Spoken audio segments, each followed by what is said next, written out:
It is time for Bible Basics for a Life Fully Lived with the one, the only Professor Peter Sibilio. Good morning, Professor Pete. How are you this morning? Hey, I wish there were more of me. It would help with the bills, But Professor Pete, you got to know, if there was more than one of you, there would be more bills. That's what I'm afraid of, So it kind of works that way. It's like, my landlord has a great strategy. He's kind of like, if anyone has multiple personalities, let me know how many. That's pretty funny. That's right. Yeah. We could charge occupancy for that. And how else could you be beside yourself? Yeah. That's true. I check in with the other me's in alternate universes. They're just as bad as I am. It's not helpful. That's true. That's all very true. I think, speaking of things in the plural, a lot of great questions coming in. A lot of people, even students, will give me questions, and some of them just keep coming up again and again and again, like questions about good and evil. Unanswered prayers, big theme. And I thought, that is such a deep topic that, we'll take 2 and review on Bible Basics, and we can take 5, keep our faith alive this morning, kind of looking at unanswered prayers. What happens not when God says no, but sometimes when God says nothing. What do we do when God seems silent or even absent? And, if you've ever felt this way, fear not, because this feeling is as old as the Old Testament. We remember Psalm 22, how it starts out with, my God, why have you abandoned me? And just a few pages earlier, Psalm 13, how long, Lord, will you utterly forget me? How long will you hide your face from me? How long must I carry sorrow in my soul? And we remember last week, yes, Elijah finally found the Lord, but it was after 40 days of fasting and hard journey right to the mountain where Moses was. And just like the mountain shook and quaked when Moses was there, it does so for Elijah, but God's not in all that. Elijah has to wait even there for the silence. And so just as he goes on that journey of silence and seeming absence and questioning, those Psalms that we started with, they take us on a journey as well, because listen how Psalm 13 ends, right? No longer, how long, Lord, will you forget me? But I trust in your faithfulness. Grant my heart joy in your help, that I may sing of the Lord, how good our God has been to me. In Psalm 22, famous for Jesus's last words, or some of them, ends this way. I will live for the Lord. My descendants will serve you. The generation to come will be told of the Lord, that they may proclaim to a people yet unborn the deliverance you have brought.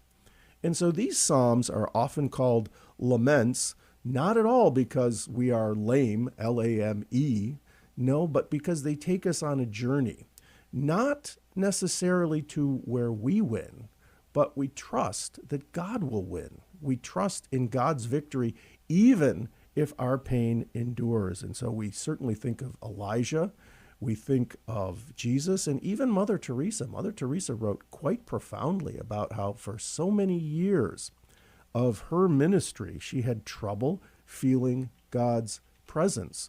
And she said, the one thing I could do is keep going. I didn't always feel God's presence when I prayed, but I prayed anyway. I didn't always feel God's presence when I fasted, but I fasted anyway. And my goodness, if anyone gave alms and works of mercy, even when she didn't feel it, she did it anyway. And that's just so instructive, I think, for us in our age, that we're more than the emotions of the moment. It's just like whatever I'm feeling, that's my truth.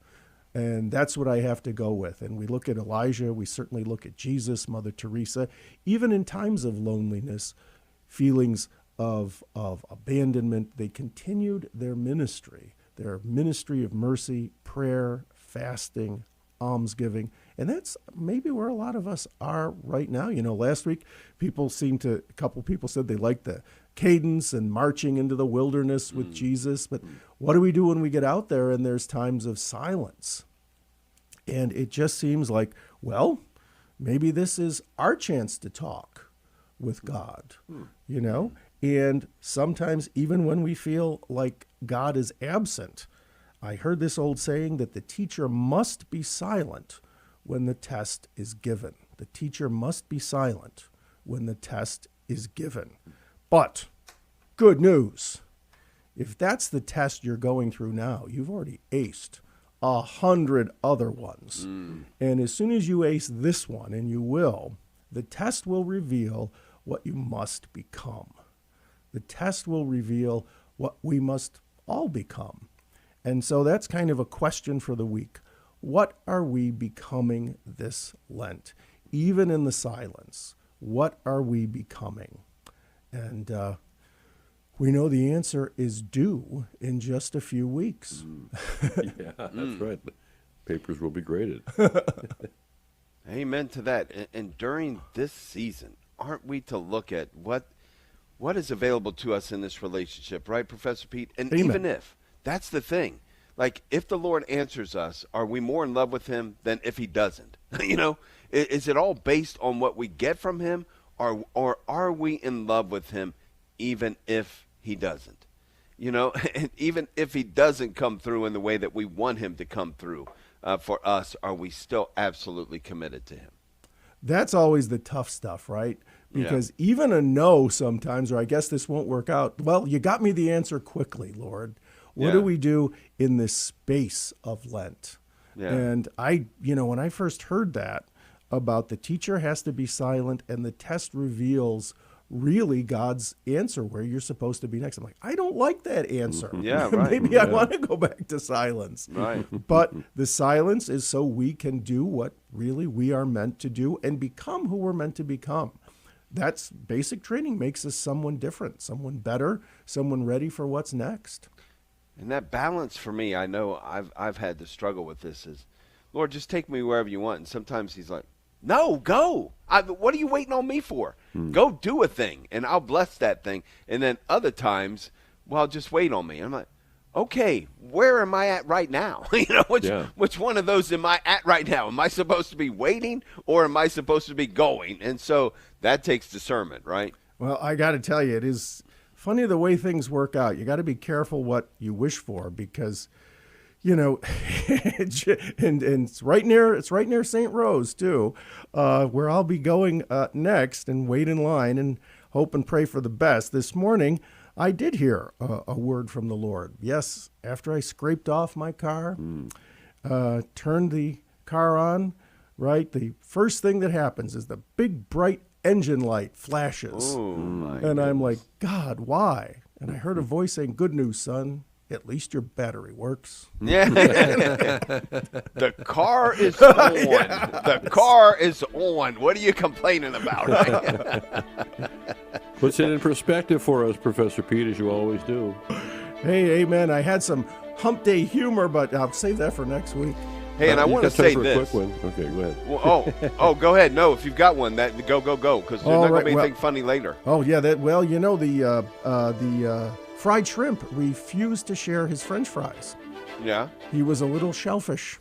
Oh, my goodness. No, that's about as funny as what we're going to say. So fit right in. Never mind. I take it back. Okay.